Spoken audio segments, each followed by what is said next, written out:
You don't kind of expect a blonde bombshell ex-Playboy model to actually end up in court accused of murder. That's exactly what happened in this case. Hi guys, welcome back. Thanks for joining me. Today's case, it makes you question quite a few things, and one of those is people's fall from grace. Doesn't matter how successful you are, in the end, you are only ever a few steps away from some pretty tragic outcomes. And don't get me wrong, at no point am I suggesting the individual perpetrator in this deserves any kind of compassion at all. Those decisions turned out to be murderous. But it does really make you think. You know, often you think about modelling and being glamorous as leading to streets paved with gold, but very rarely that is the case. And this case is going to example of that perfectly. Before I kick off with today's true crime case, going into the detail of exactly what played out, just to say a big shout out to all of you supporting me on my membership and also on Patreon. Can't make these without you. And also just hope you're enjoying all of your extra content there, full-length videos and podcasts. More are coming. And also to every one of you who comes back and watches me regularly, if you've not subscribed yet, can you please do that? Just do it right now. Give me a like if you find my content interesting, and also if you can share these videos, that would be really, really helpful. It helps me to get a bigger reach, and that means I can make more of this content, which I love doing. Let's talk about what happened. So let's go back to the 7th of March 2019. So the early morning hours, Las Vegas Police Department receive a phone call. Now we all know what Las Vegas is like.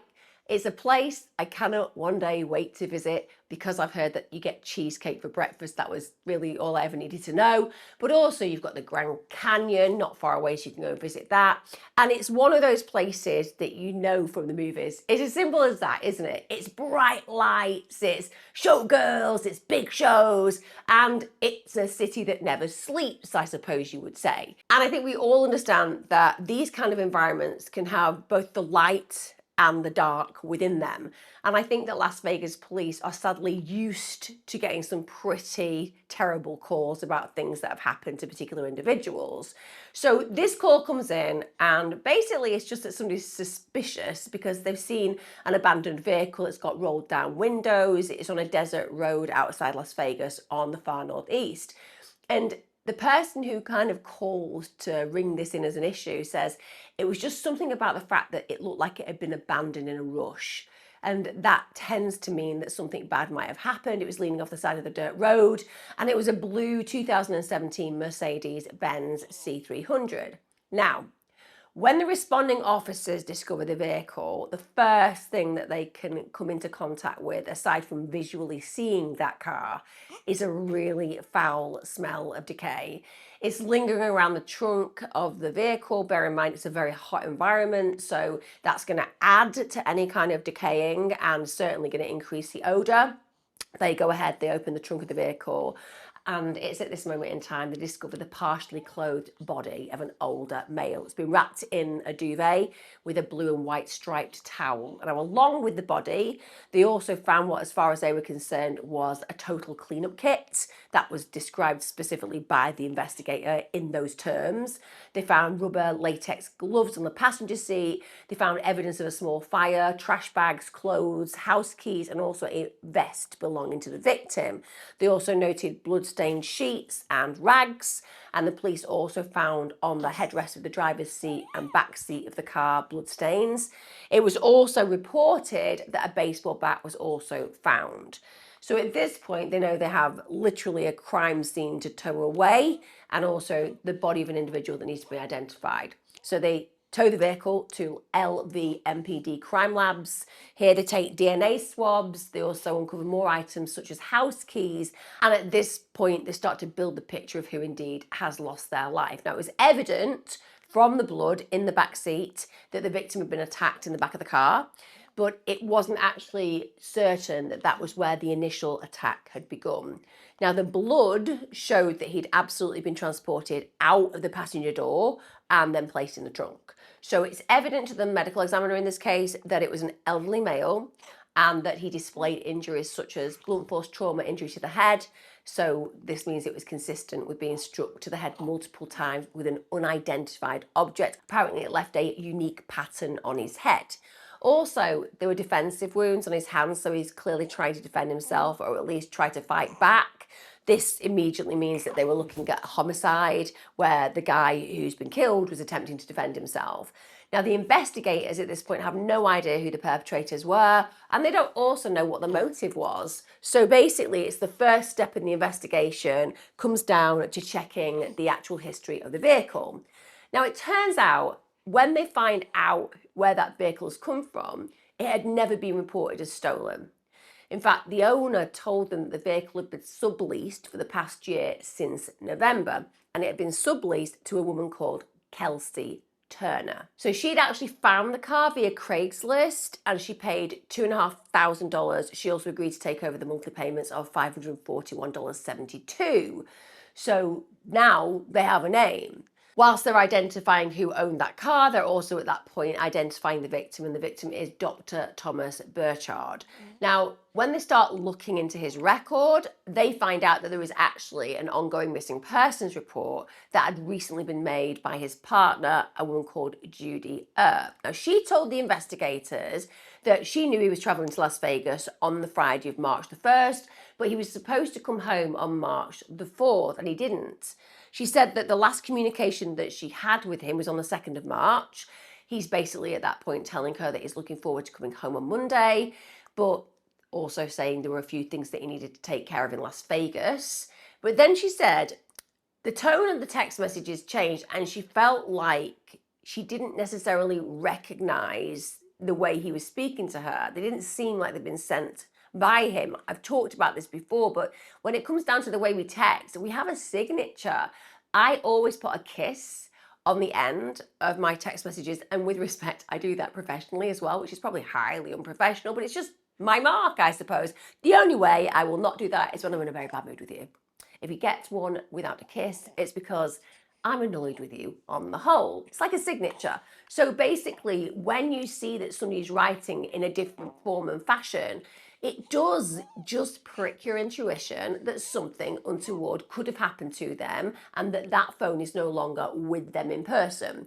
So she said that was the initial fear that she had, but then it really comes to fruition when she turns up to the airport to meet him, but he never arrives.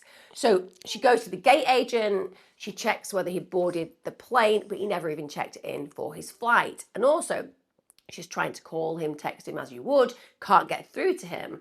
Also, the fact that they didn't seem to come from him, which was her initial suspicion, now tallied with the fact that he hasn't got on the plane, means that she's absolutely convinced that something bad could have happened to him, or because he's in the early stages of dementia, he could be wandering around somewhere after being robbed and so on and so forth. So she really is concerned about something sinister having occurred.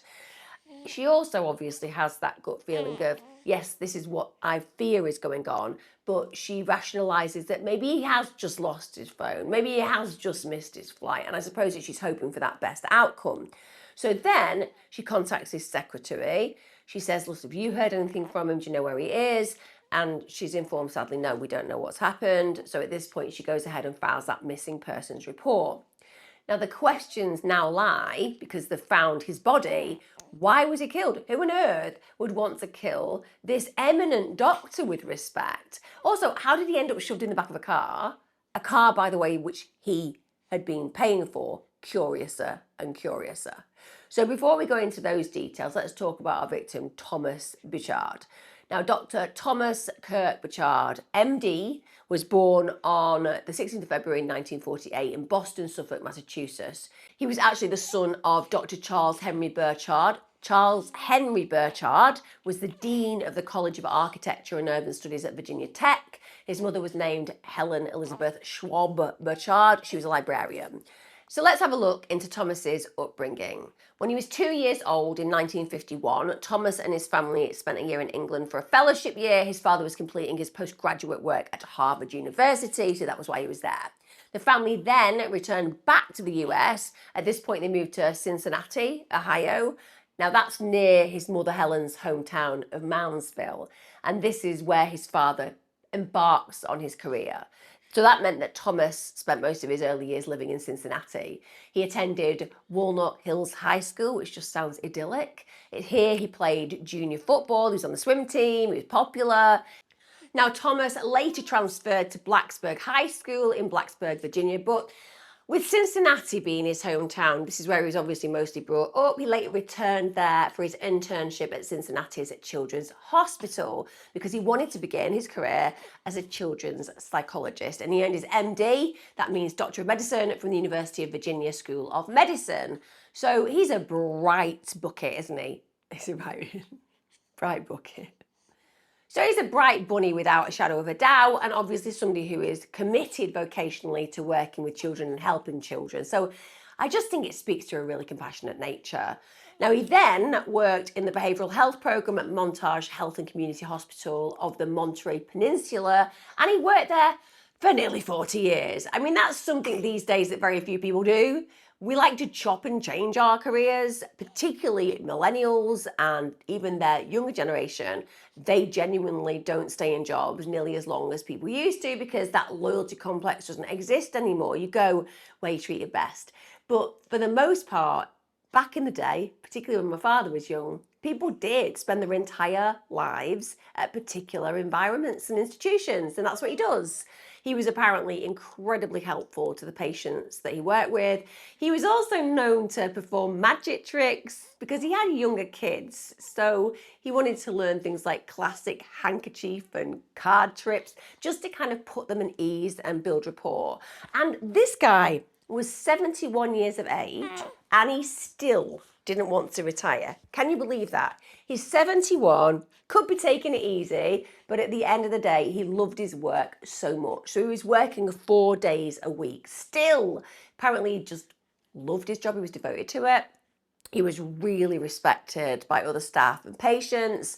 And a member of staff from the Montage Health Programme said at the time the investigation was going on, Dr. Burchard was very helpful to many patients and that they would be notifying his patients of the loss and providing grief counselling for staff because people were just absolutely devastated by the fact that he'd been killed in such a horrendous way.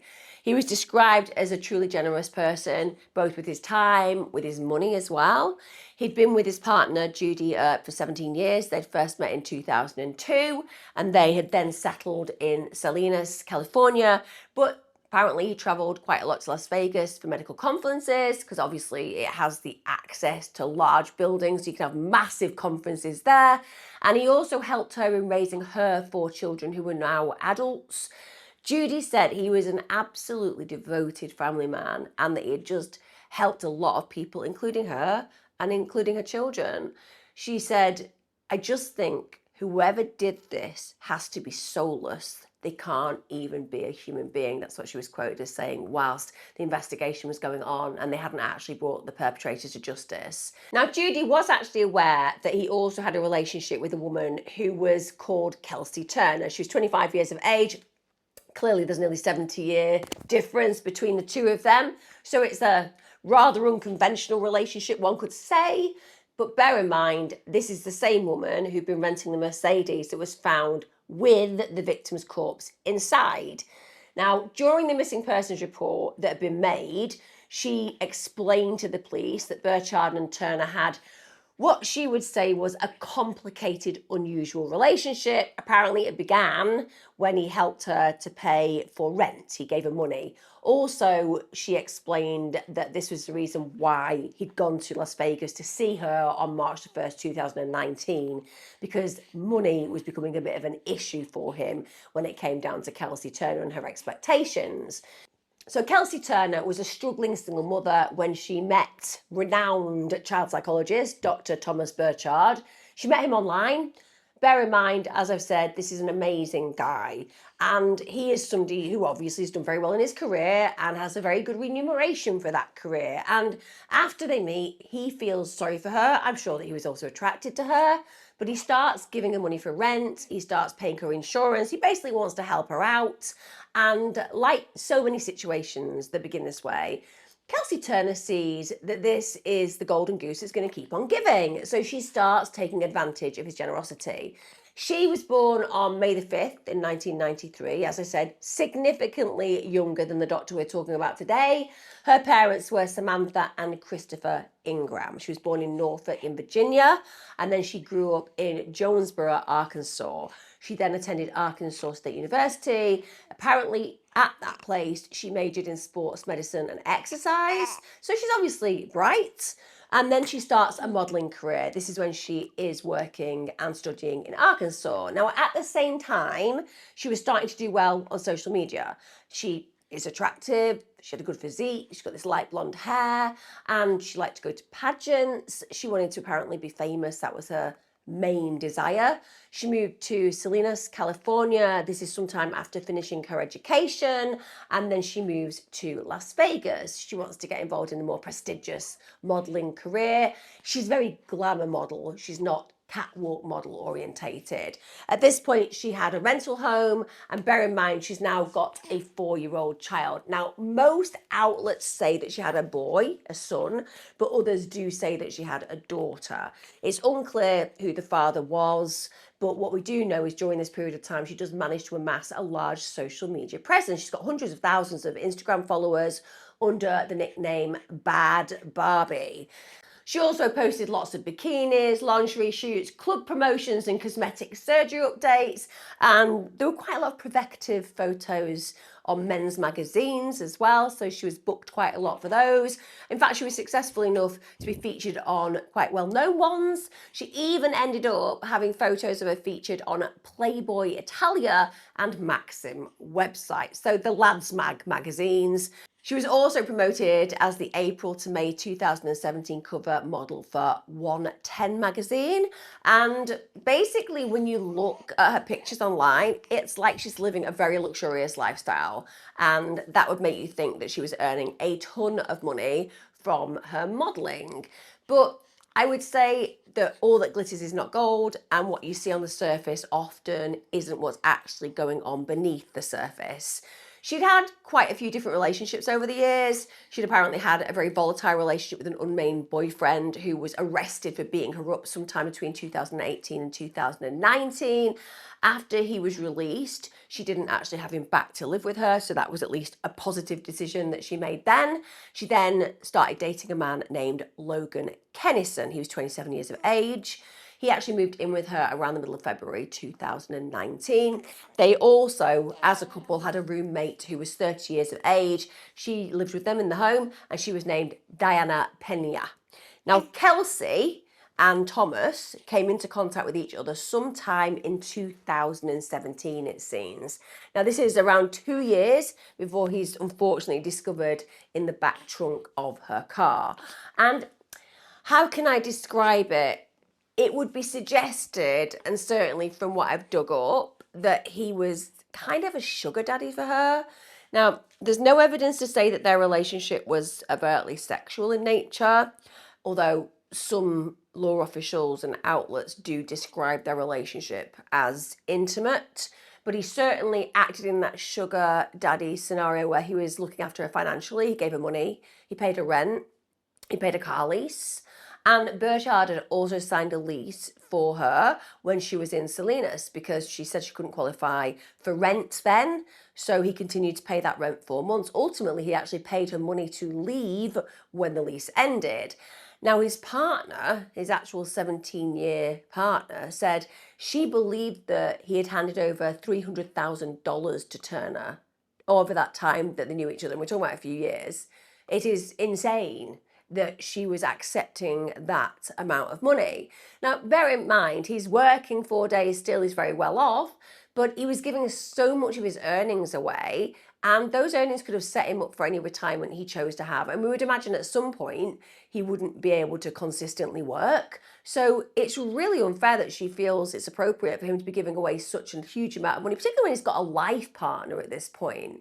And it feels very much, from what I understand, that Turner had been manipulating him frequently. She'd come up with these stories about how she was struggling, she'd been abused, anything that could basically help her take advantage of his clear generosity. She was peddling those stories.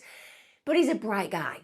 He may have been lured in by her blonde bimbo looks and the way that she presents herself. She may have made him feel special for a small amount of time, but as he's given her more money and as he started to become more discerning about his actions, that education of his has clearly clicked into place, and he's realized, I'm being played for as a fool here. So he wanted to cut ties with her. He'd sent her enough money, far more than she could possibly have needed, and he's obviously concerned about how he's going to do this. Now, bear in mind, even the home in Las Vegas, he's been financing it. So for the past 12 months, so this is before he dies, he has been paying for that home. His partner, Judy, she was aware of his generosity to a lot of people. She did know that he was sending money to this particular person. And it's also why Judy knew that he was flying to see Turner on March the 1st. And it seems that the main motivation behind the visit to Las Vegas is to check out exactly whether Turner is telling the truth. Is she in such dire straits? Is she really struggling financially? Or is he literally being taken advantage of? So he just wants to see for himself, is she lying?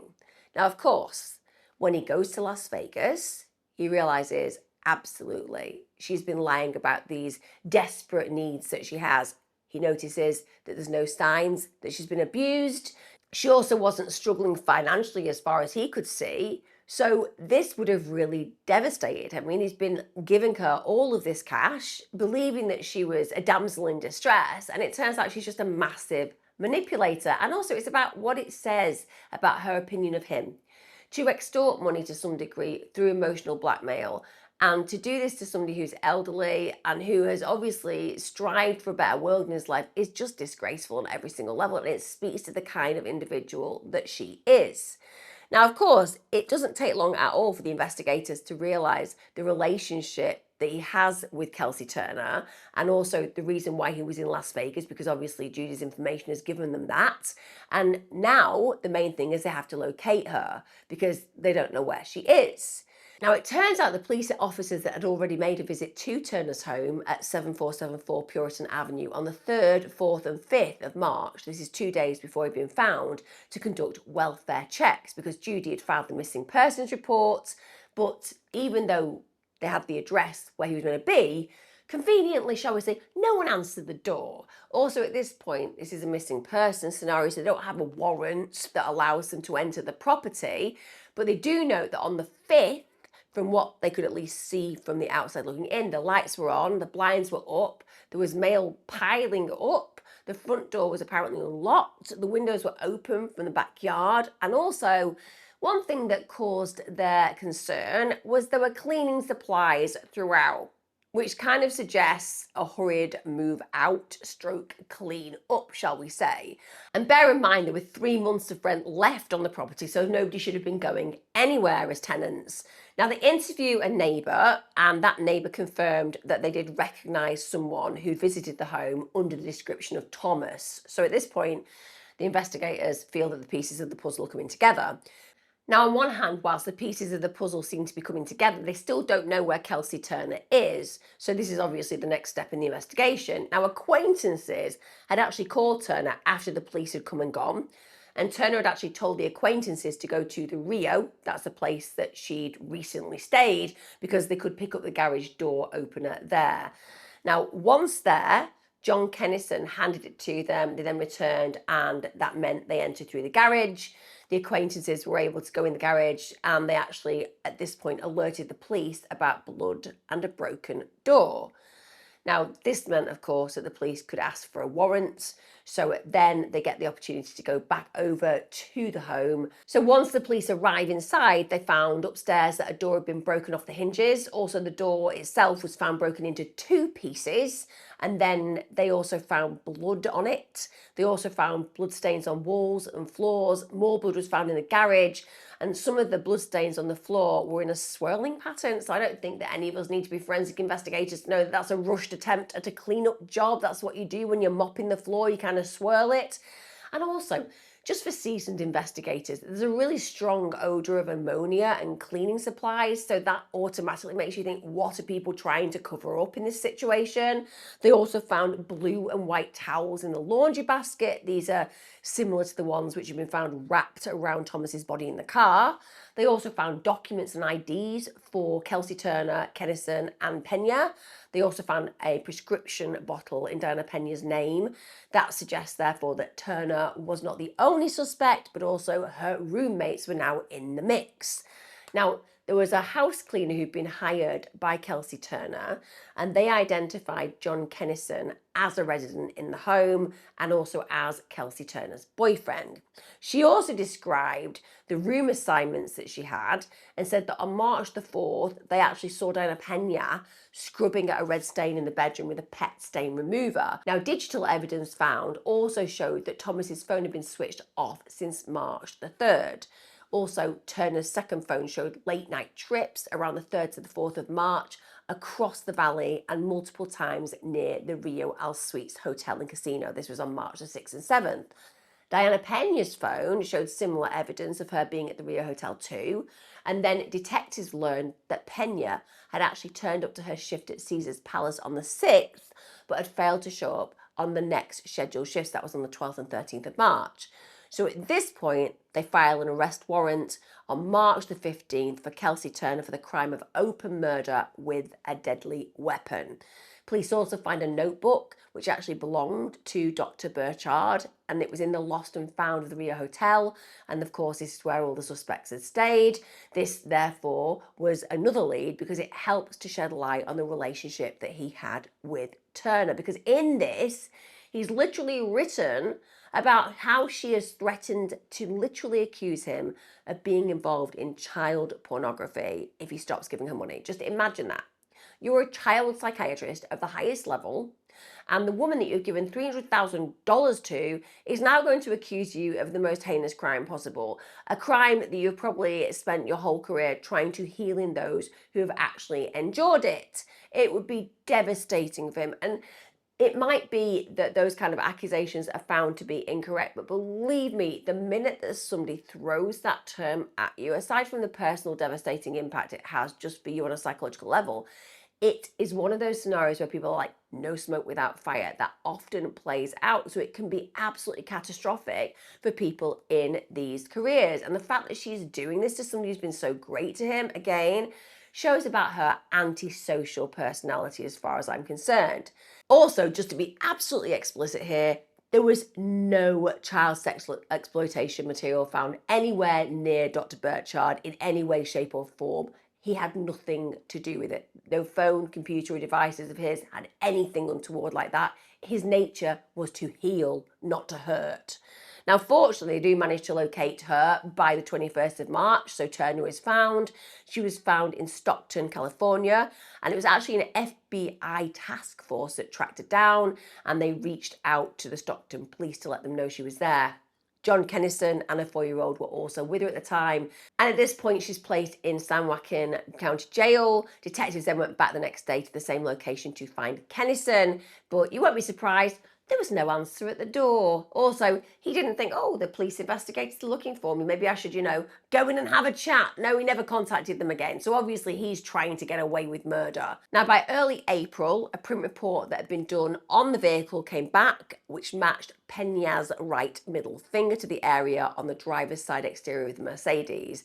That was as well as a print matching Kennison's right index to one that was found on the roof of the car. So clearly they had been potentially involved in the commission of the crime and also the, shall we say, abandoning of Thomas's body.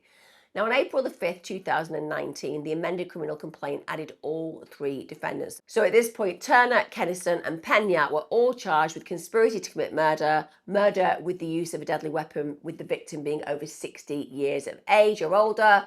But of course, they've only got one of them in custody at this point. Now, it all changes, as these things so often do, on the 13th of April, when Pena turns herself in at the police station. And of course, she does that for a very good reason. She has a story to tell.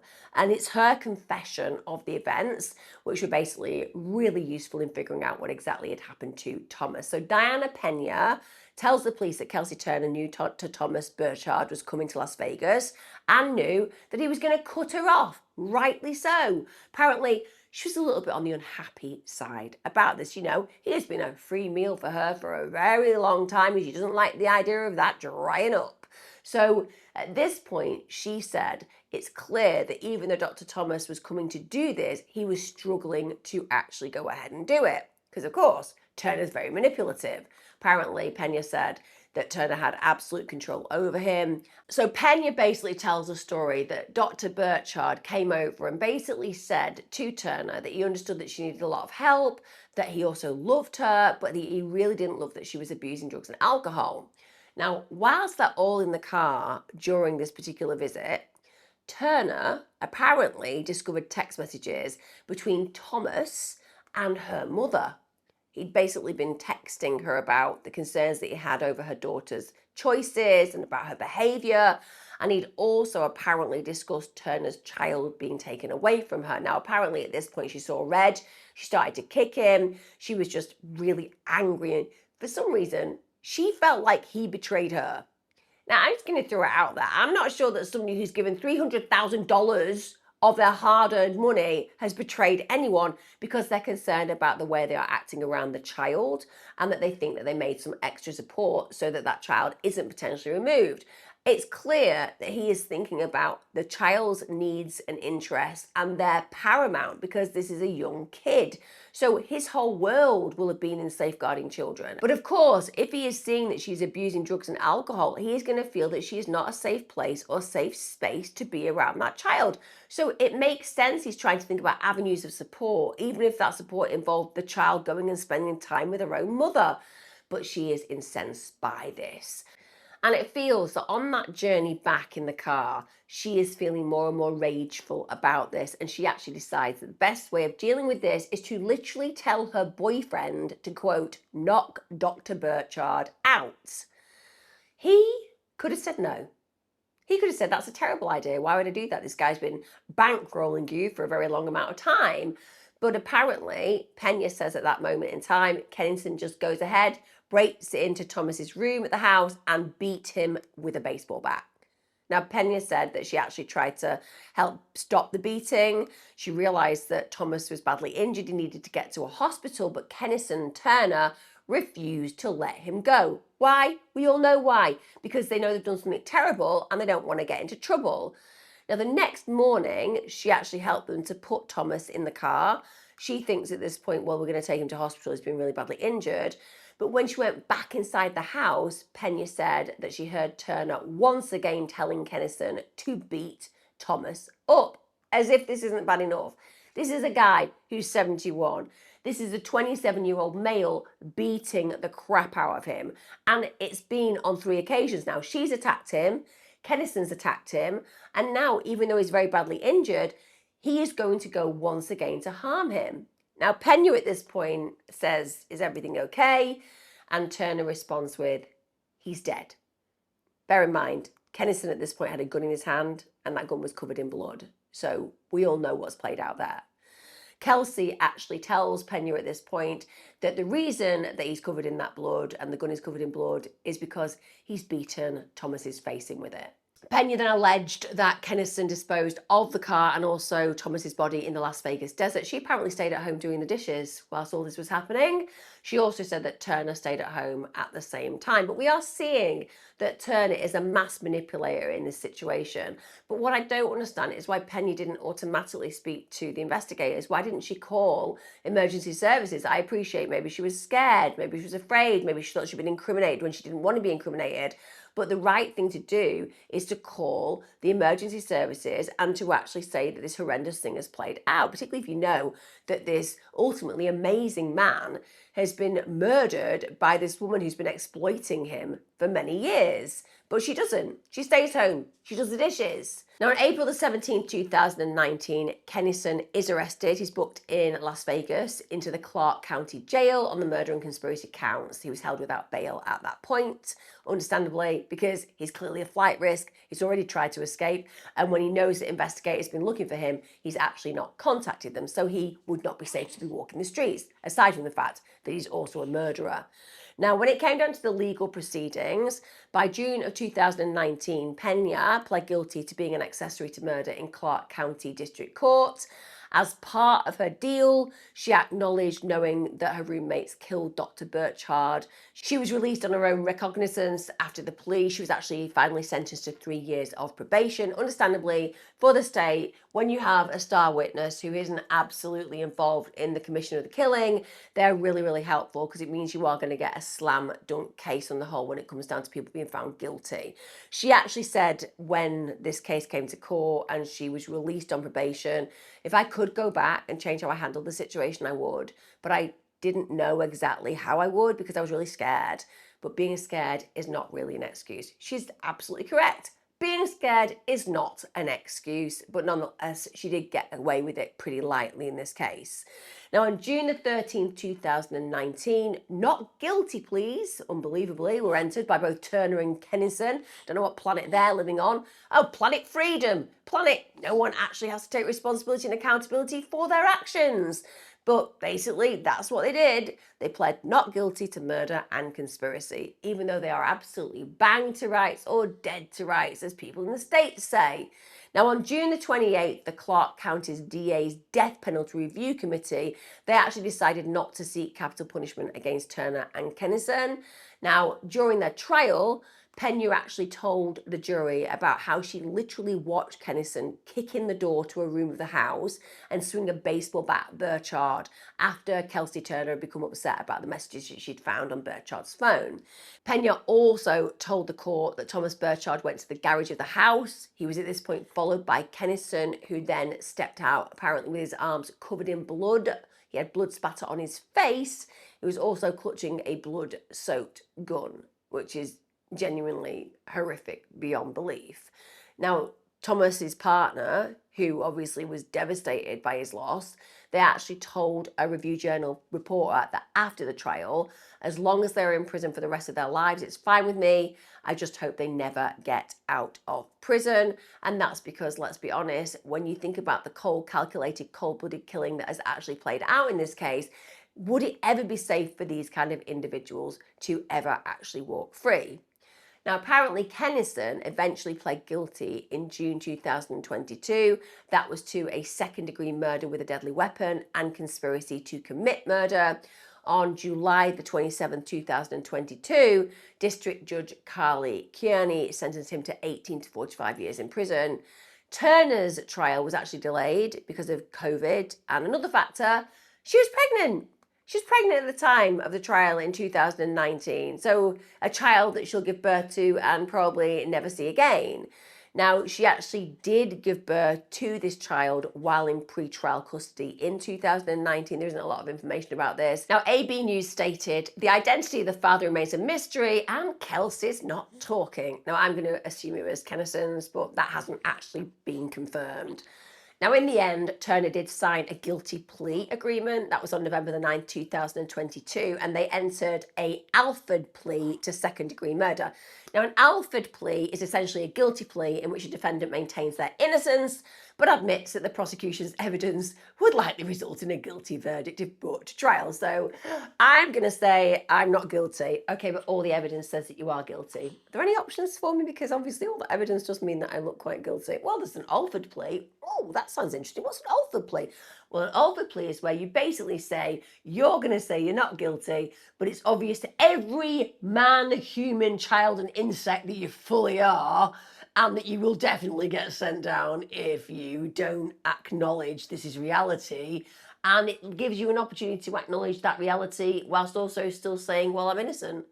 So does it mean I get anything lesser when it comes down to the actual sentencing and the years I'll spend in prison? No, not at all. It just means you can carry on with your weird delusion by saying that you're absolutely innocent of something that everyone knows you're guilty for. Yeah, okay. I'd rather do that anyway. So that's what she does. But basically, it means that everybody can look at this in the way that we should look at this, which is that she knows damn straight she is guilty as hell. Now, on January the 10th, 2023, she was sentenced to 10 to 25 years in the Nevada Department of Corrections.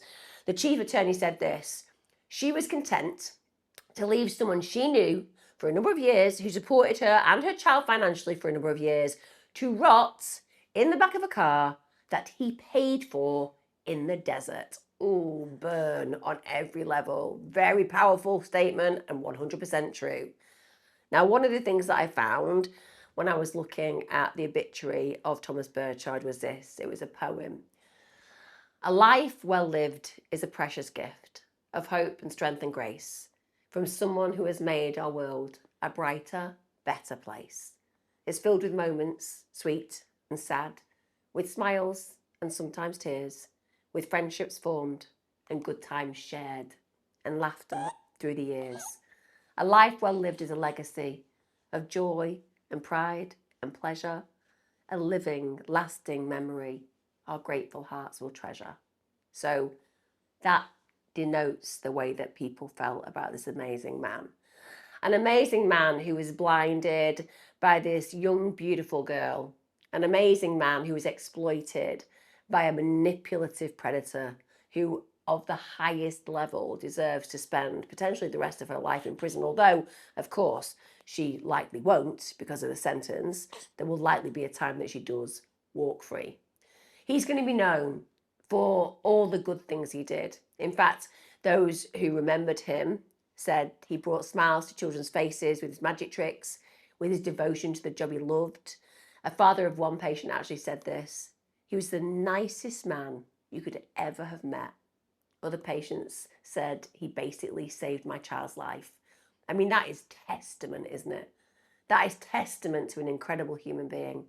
A man so devoted, so dedicated, so vocationally involved in the world that he chose to work within, that he saved people's lives. And in fact, he saved Kelsey as far as he was concerned when he was giving her money.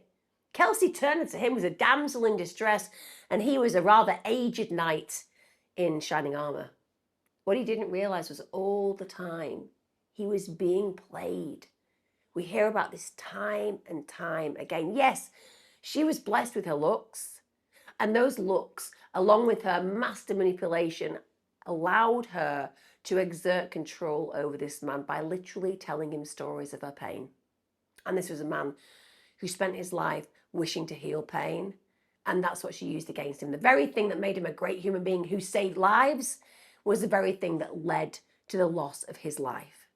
I know that some people would judge him and say he was foolish for doing what he did, but this constantly happens where love cons are concerned. And also, some people will say, well, what was he doing involved with a girl so much younger than him? Well, at the end of the day, relationships are complex, complicated things.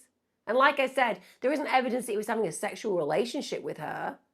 Maybe it was a situation where he found her very attractive, where she positively stroked his ego, and where he genuinely believed that he could help her in a way where she would see him as, like I said, her guardian angel, and that he found alluring. He was 71. He was starting with dementia. At the end of the day, he lived a positive, amazing life. He had a partner who understood the complexities of his relationship. And I always think that when it comes down to humanity and human beings, we are complex, aren't we? What works for one person won't work for another. Like if my husband was giving $300,000 away to some blonde woman who was nearly half a century younger, he wouldn't want to come home because otherwise I'd be doing a video on him being buried under the patio. But each their own is what I'm saying. As ever, let me know your thoughts, guys. I know that this will provoke lots of different feelings, and as ever, I absolutely love reading your comments. Thank you so much for being so engaged. I'll see you again next time. And just to remind you all, if people are telling you sob stories and they want to get cash out of you, on the whole, it's really worth saying no. Genuinely, never a lender nor a borrower be, as the phrase goes. See you again next time. Be safe.